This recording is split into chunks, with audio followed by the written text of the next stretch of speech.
हो जाया करती है। समझ आ रहा ना? तो आचार्य भगवंत को ऐसा वैराग्य उत्पन्न हुआ था आचार्य शांति सागर जी महाराज का उपदेश सुनकर के। मेरे जीवन के तो बहुत सारे प्रसंग हैं, क्योंकि मैं आचार्य के बहुत नज़दीक रहता था। एक प्रसंग और आपको सुना दे रहा हूँ। बहोरी वंद क्षेत्र का प्रसंग है। ग्रीष्मकालीन वासना चल रही थी। उस समय आचार्य जी 2 घंटे 24 मिनट तक लगभग खड़गासन में सामायिक किया करते थे। खड़े होकर के सामायिक करते थे, तो मुझे भी सौभाग्य मिलता था, तो कभी कभी मैं भी उनके कक्ष में खड़े होकर के सामायिक करता था।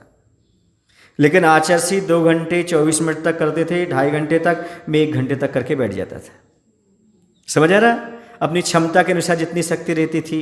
और जब आचार्य जी सामायिक से निर्वृत्त होते थे और बाहर निकलते तो कमंडल लेकर के पीछे जाते थे लघु शंका के लिए, तो मैं भी उनके पीछे हो जाता था।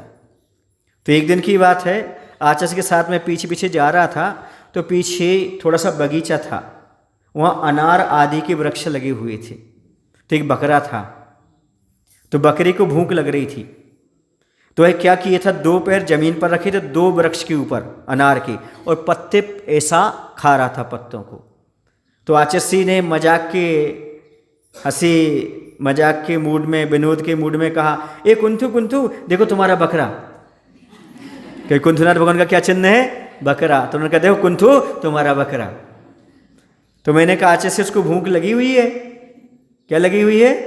भूख लगी हुई है। तो आचार्य ने तत्काल प्रसंग बदल दिया। देखो बैरागी की दृष्टि में बैराग कैसे रहता है, बैरागी की दृष्टि में हंसी मजाक में भी समझाने की कला कैसी होती है। तो आचार्य ने तत्काल कहा, हाँ ये आहार संज्ञा है। कौन सी संज्ञा है? आहार संज्ञा। 4 संज्ञा होती ना, ये आहार संज्ञा है। ध्यान रखो, ये आहार संज्ञा तीर्थंकरों को भी आहार के लिए उठा देती है, उनको भी आहार संज्ञा होती है। समझ आ रहा ना?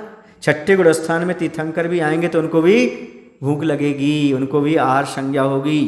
कुछ लोग कहते हैं कि तीर्थंकर जो होते हैं ना, दिखाने के लिए आहार को उठते हैं। तो एक बार उठते भैया, बार बार क्यों उठते?